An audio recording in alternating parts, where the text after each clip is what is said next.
WhatsApp guys, welcome back to our channel Bangal Indrani. আজকে মর্নিংয়ে বেরিয়ে পড়েছে, বৃষ্টিতে আবার শুরু হয়ে গেছে, কিছু বলার নেই। পর আজকে তাড়াতাড়ি বাড়ি ফিরেছি, তো বাড়ি যাই, বাড়ি গিয়ে একটু আড্ডা দিই, একটু কাঁকড়া ধরতে যাব, এইগুলোকে নিয়ে আমি জ্বালাই পড়ি।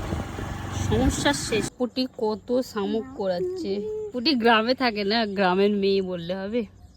এখান থেকে কত জল যাচ্ছে দেখো, বহুত মাছ যায় এখান দিয়ে, প্রচুর মাছ যায়, বড় বড় মাছ, রুই কাতলা। খালি ইলিশটা যায় না, ইলিশটা যাবে পরের বছর থেকে, ইলিশ যাবে।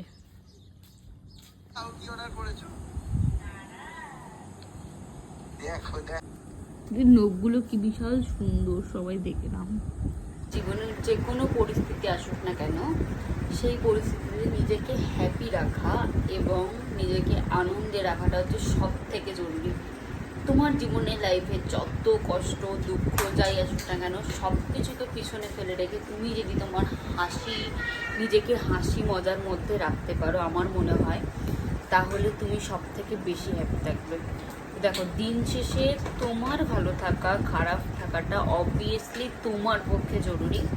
তো সেটা কিন্তু কেউ বাইরের লোক দেখবে না, সেটা তুমি বাইরের কোনো মানুষকে বললে তারা হয়তো ঠিক আছে চলো বাদ দাও, আজকে ভালো, ও খারাপ আছে তো আমি কী করতে পারি। হয়তো তুমি যেই মুহূর্তেটা বলবে সেই মুহূর্তেটা তোমার কথার তালে তাল মিলিয়ে বা কথায় কথা বলে হয়তো তোমাকে বলতে পারে হ্যাঁ এই সেই অমুক তমুক, বাট তারপরে তার কিন্তু কোনো যায় আসে না। তার কেন, তোমার নিজের মানুষটারও কোনো যায় আসবে না তুমি কেমন আছো বা এনিথিং। তো যাই হোক, তো তার থেকে আমার মনে হয় নিজেকে ভালো রাখা, নিজেকে হ্যাপি রাখাটা হচ্ছে সব থেকে বড়। মানে দেখো, আমাদের মুখ হচ্ছে মনের, মানে আমাদের মুখ হচ্ছে মনের আয়না, ঠিক আছে? তুমি যদি ভিতর থেকে খারাপ থাকো, তোমার ফেস কিন্তু কখনোই ভালো দেখাবে না। তাতে তুমি যত নিজেকে হাসার চেষ্টা করো, যা কিছু করো না কেন, ডিপ্রেশন, দেখো ডিপ্রেশন একটা আলাদা জিনিস। তুমি যদি ডিপ্রেশনে চলে যাও না দিনকে দিন, তো তোমাকে সেখান থেকে বের করে আনা ভীষণ ডিফিকাল্ট। তো আমার মনে হয় খুব কম বয়সে এরকম একটা ডিপ্রেশনে যাওয়াটা ঠিক নয়। তো এখনের দিনে অনেক ছোট ছোট বাচ্চা যারা আছে তাদের মধ্যে এই জিনিসগুলো দেখবে খুব বেশি হয়ে থাকে। আমি তাদেরকে বলছি তোমরা এসব করো না, কারণ লাইফটা অনেক বড় এবং অনেক জার্নি। লাইফ মানেই জার্নি, তো লাইফটাকে লাইফের মতো করে এনজয় করো। তোমার যেই সময়টা আজকে চলে যাচ্ছে না, সেটা তুমি কালকে আর ফিরে পাবে না।